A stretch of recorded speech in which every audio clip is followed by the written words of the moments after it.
That day at noon, she was wearing her husband's slippers. It was hot, and she had not felt like turning the closet upside down to find her own. There were enough chores to be done in the house. When they knocked at the door, she walked down the 90-foot corridor. Flip, flop, flip, flop.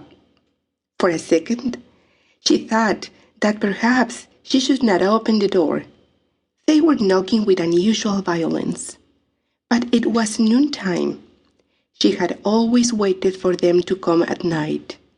It felt nice to be wearing a loose house dress and his slippers after having slept so many nights with her shoes on, waiting for them. She realized who was at the door and ran towards the backyard. She lost the first slipper in the corridor. Before reaching the place where Ruth, her little girl, was standing.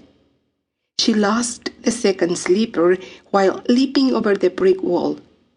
By then, the shouts and kicks at the door were brutal. Ruth burst into tears in the doorway. While squatting in the bushes, she heard a shot. She looked up and saw soldiers on every roof. She ran to the street through weeds as tall as she. Suddenly, the sun stripped away her clothing. It caught her breath. When the soldiers grabbed her, forcing her into the truck, she glanced down at her feet in the dry street dust.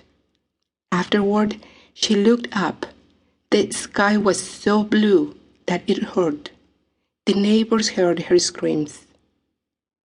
The floor of the truck was cool, but the tiles at Army headquarters were still cooler. She walked that room 1,000 times from one end to the other until they came to take her.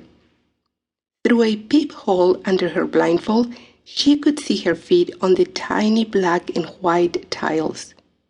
The stairs, the corridor. Then came the trip to the little school.